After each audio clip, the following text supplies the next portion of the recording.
Good morning to all, dear student. Now today we are going to discuss about urbanization in Delhi. In previous days, we had read about urbanization of Calcutta, and now come on to the next, that is Delhi. Delhi Darbar of 1877 for Queen Victoria. It means in 1877, Delhi Darbar for Queen Victoria saw a lot of improvement like scheme for drainage, water supply, irrigation, road construction and development of residential areas in Delhi. The canal in Chandni Chowk was filled up and trees were cut to cater to increasing traffic, especially the train. क्या कह रहा है? Queen Victoria के time की बात कर रहा है। 1877 में दिल्ली दरबार के द्वारा काफ़ी इम्प्रूवमेंट किया गया किस किस चीज़ में, तो such schemes like drainage system, water supply, irrigation, road construction and development of residential areas in Delhi. The canal in Chandni Chowk was filled up, Chandni Chowk में कैनल बिल्ड करवाया गया and trees were cut to cater to increasing traffic increase करने के लिए trees को cut किया गया, deforestation किया गया, स्पेशली द ट्राम्स के लिए, जो कि लोकल ट्रेन चलती है शहर के बीचों बीच, जैसे रोड होते हैं वैसे ही ट्राम्स चलती है। The most modernize development of this time were piped water and sewage of the walled city. ये हम लोग पहले ही पढ़ चुके हैं वॉल्ड सिटी के बारे में, जो शहर को चारों ओर से घेरा जाता था या फिर वॉल्ड किया जाता था, it is called walled city. Then क्या कह रहा है, first time where piped water पहली बार वहाँ पे डेवलप किया गया था and sewage system also in the walled city. Next is earlier the drinking water was supplied to the old city from Ali Mardan canal से ओल्ड सिटी के लिए ड्रिंकिंग वाटर फैसिलिटी प्रोवाइड करवाया गया। अभी वह देख लेते हैं एक्चुअली वॉल्ड सिटी था क्या। Come on to the do you know, Shahjahan built a wall around a specific area of Delhi. ये शाहजहाँ के द्वारा दिल्ली के चारों एक वॉल एरिया बनाया गया था, नाउ इन ओल्ड दिल्ली, अब वो ओल्ड दिल्ली में है, विथ 14 गेट्स इन 1639 में ये बिल्ट करवाया गया था एंड इस वॉल्ड सिटी में 14 गेट्स थे। It came to be known as walled city. Next is do you know, Queen Victoria was the queen of United Kingdom, Great Britain and Ireland from 1837 to 1901। 1837 से लेकर 1901 ये इनका date of year and birth of year and death of year बता रहा है, 1837 to 1901।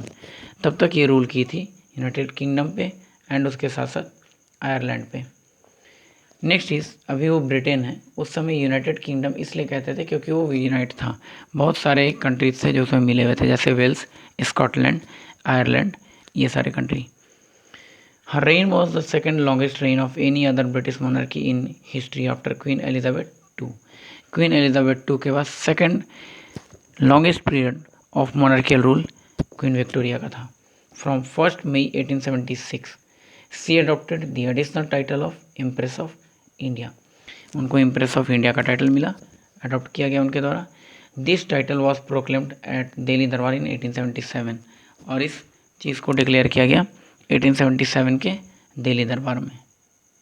क्या declare किया गया, प्रोक्लेम किया गया, डिक्लेयर किया गया कि क्वीन विक्टोरिया जो है वो इम्प्रेस ऑफ इंडिया भी कहलाएंगी। अब the British shifted their capital from Calcutta to Delhi in 1911। 1911 में ब्रिटिश का कैपिटल कलकत्ता से दिल्ली शिफ्ट किया गया, पहले ही पढ़ चुके हैं। द दिल्ली दरबार for king George V change the look of the city. King George V के द्वारा दिल्ली दरबार का लुक चेंज, जो दिल्ली दरबार के किंग थे उनके द्वारा दिल्ली का लुक या सिटी का लुक चेंज किया गया। Civil line area now Delhi university, उस समय जो सिविल लाइन एरिया था वो अब दिल्ली यूनिवर्सिटी का एरिया है एंड ओल्ड सेक्रेटेरिएट भी है, was setup. The construction of the new capital was a massive task and hence the construction and management could not be left to a local authority. Therefore the imperial Delhi committee was formed in 1913। 1913 में imperial Delhi committee form किया गया। क्यों? Later the chief commissioner of Delhi created the Raisina municipal committee, और उसके बाद Regina municipal committee create किया गया, develop किया गया। ये सब क्यों था आगे के पैराग्राफ में देखेंगे। Regina hills was selected for building the new capital Delhi.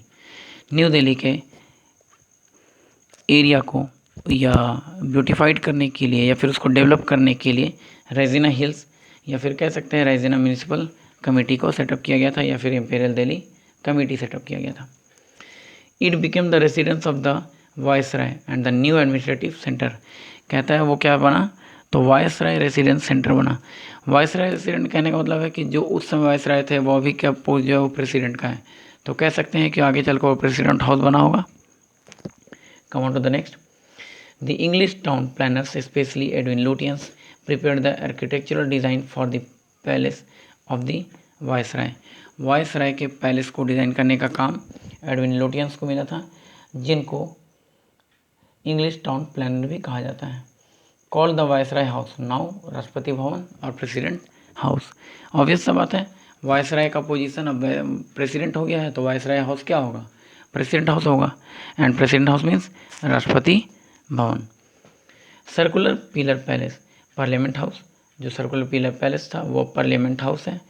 Kings वे जो था वो अब राजपथ है। एंड वॉर मेमोरियल जो था वो इंडिया गेट है, along with many green spaces, park and gardens. और ये सारी चीज़ से न्यू दिल्ली को डेकोरेट किया गया या फिर उसको डेवलप किया गया। Next is, do you know India gate was built in memory of 90,000 soldiers who died in the first world war. India की तरफ से जो 90,000 सोल्जर्स मरे थे, जो सैनिक मरे थे, उनके मेमोरियर में या उनके याद में इंडिया गेट बनवाया गया था। The New Delhi Municipal Committee (NDMC) was set up to look after all the civic amenities like water supply. Civic amenities means facilities like as water supply, electricity, building, roads, sewage. Sewage means drainage system, medical facility and public health of the capital. It means New Delhi Municipal Committee का foundation या फिर setup क्यों किया गया था, तो civic amenities का ध्यान रखने के लिए, सुपरवाइज करने के लिए। It provided an underground sewer system in the whole area. पूरे एरिया में अंडरग्राउंड सीवर सिस्टम था। ऑल बिग और open nalas were covered as they were the breeding grounds of mosquito. जितने भी ओपन नालास थे उनको बंद कर दिया गया, बिग एंड ओपन नालास से। क्यों बंद कर दिया गया, because they were the breeding grounds of mosquitoes. Mosquito के जो ब्रीडिंग ग्राउंड्स है, ब्रीडिंग ग्राउंड कहने का मतलब है वहीं पे मच्छरों का जो पॉपुलेशन है वो बढ़ता है, क्योंकि ऑब्वियस बात है मच्छर जो है वो गंदी जगह में या मॉस्किटोज जो है वो गंदी जगह पे ही रहते हैं, या धीरे धीरे वो वहीं से बढ़ते हैं। In 1937 the Delhi improvement trust, next is Delhi improvement trust, it was set up in 1937 और established in 1937. It undertook many schemes like town expansion, slum clearance, slum improvement schemes for the progress of Delhi.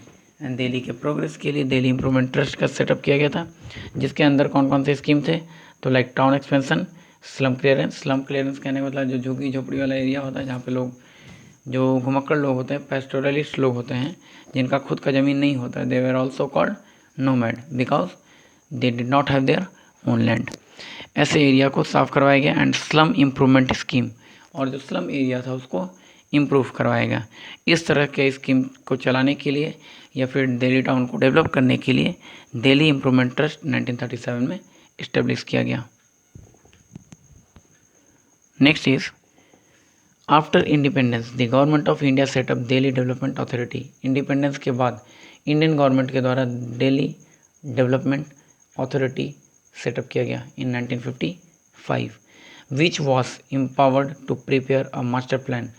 क्यों empowered करने के लिए, किसको, which was empowered to prepare a master plan and zonal plans for housing, commercial centres, parks, playground etc to develop and manage land in Delhi.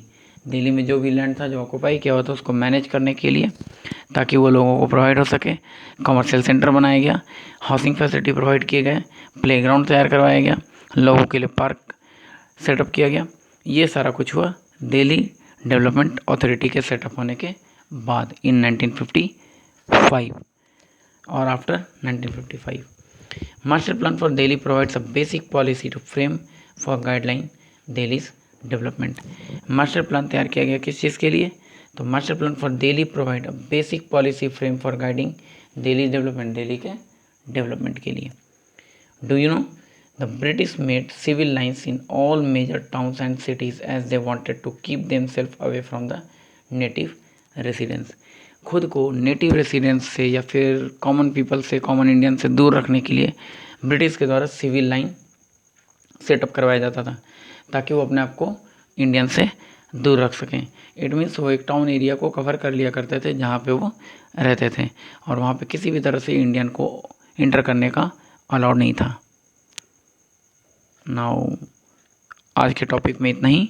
Next हम लोग police in Delhi देखेंगे next day. Okay, thanks to all of you.